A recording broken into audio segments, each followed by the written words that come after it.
මම දැක්ක පහුගිය සතියේ පාළු ගෙයි වළම් බිඳිනවා වගේ තත්ත්වයක් ඇති වෙලා තිබුණා. මේක රෝහිණී විජේරත්නගේ මතය මිස සමග ජනබලවේගයේ මතය නෙවෙයි. මේ පාර්ලිමේන්තුවේ අපි නීති සම්පාදකයන්.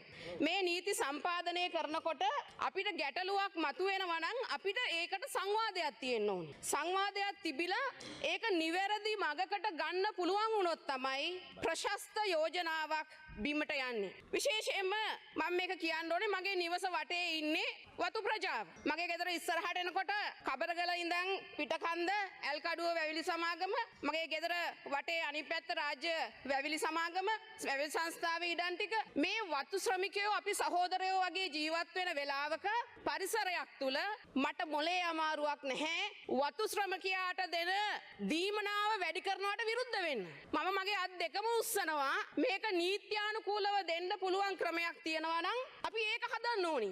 අන්න ඒකට තමයි මේ සභාව භාවිතා කරන්න ඕනේ. එහෙම නැතුව මඩ ගහ ගන්න නෙවෙයි කියන එක මම ඔබතුමාලට මතක් කරන්න ඕනි. මම කියනවා මම වතු ශ්‍රමිකයාව අන්දවනවට විරුද්ධයි. වතු ශ්‍රමිකයාව හැමදාම අන්දවලා නොයෙකුත් බොරු පොරොන්දු දීලා ඒ අයව නොමග යවපු යුගය දැන් අපි අවසන් කරන්න ඕනි. මම පාර්ලිමේන්තු කාර්යභාරය කියන්නේ මොකද්ද කියන එක පැහැදිලි කරා. මේක ඒ අයගෙන් අහගන්න හොඳම අයගෙන් තමයි මම ඇහුවේ. ඒ නිසා මේ යෝජනාව නිවැරදි කරන්න කියලා තමයි මගේ ලිපියෙන් මම අහන්නේ. ඒ ලිපියේ මම කියනවා වතු කම්කරුවාට වැටුප රුපියල් 1700 2000 කරන්න කියලා. ඒ වගේ මේකට ඔයාලා විරුද්ධද?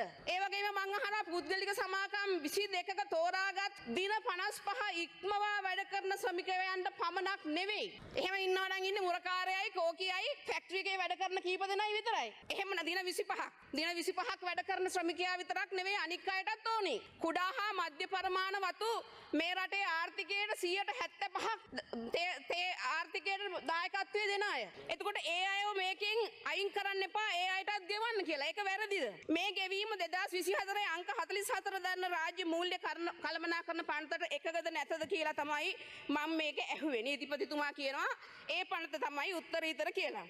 හැබැයි තාම විගණකාධිපතිතුමා මට ඒකට උත්තරයක් දීලා නැහැ. රටේ වතු ශ්‍රමිකයෝ ඉන්නවා 4,80,000ක්. ලාභ ලබන වතු සමාගම් 21 ඇතුලේ ඉන්නේ 1,01,000යි. ඒකෙන් දවස් 25 වැඩ කරන අය 50,000ට අඩුයි.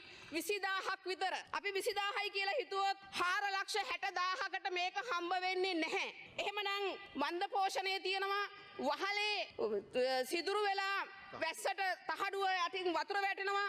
ගෙදර පොළවේ උල්දිය දානවා. ඒවා ඇහින් දැකපු අත්විඳපු කෙනෙක් මම. එහෙම අයට මේ 20,000 ඇතුලේ නැහැ. එහෙමනම් අපි සාධාරණය කරන්න ඕනි මේ සියලු දෙනාටම සමානයන් වෙනස් කොට සැලකීම කියන එක මේක ඇතුලේ සිද්ධ වෙනවා. ඒ නිසා තමයි මම කිව්වේ හැමෝටම දෙන්න පුළුවන් ක්‍රමයක් මේක තුල හදන්න කියලා. මේකට වියදම් කරන්නේ ඒකාබද්ධ අරමුදලේ මුදල්. ඒවා නීත්‍යානුකූල වෙන්න ඕනේ. එහෙම නොවුනොත් මං අහනවා විගණකාධිපතිතුමාගෙන් මේකට අස්සම් කරන වැවිලි කටයුතු අමාත්‍යංශයේ ලේකම්තුමා, ඒ වගේම අයවැය අධ්‍යක්ෂ ජනරාල්තුමා, වතු සමාගමේ ප්‍රධානීන් හිරේ යනවද නැද්ද? එහෙම වෙනවද නැද්ද? ඔව්ද නේද? හරි. එහෙම වෙන්නේ නැත්නම් විගණකාධිපතිතුමා කියනවා නම් මේවා අපි ගෙවමු. මං අල්ලස් හා දූෂණ කොමිසමෙන් අහනවා මේක අල්ලස කියන වරද මේකෙන් වෙන්නේ නැද්ද? හරි වෙන්නේ නැහැයි කියනවා නම් අපි ගෙවමු. 1,700 නෙවෙයි 2,000ක්.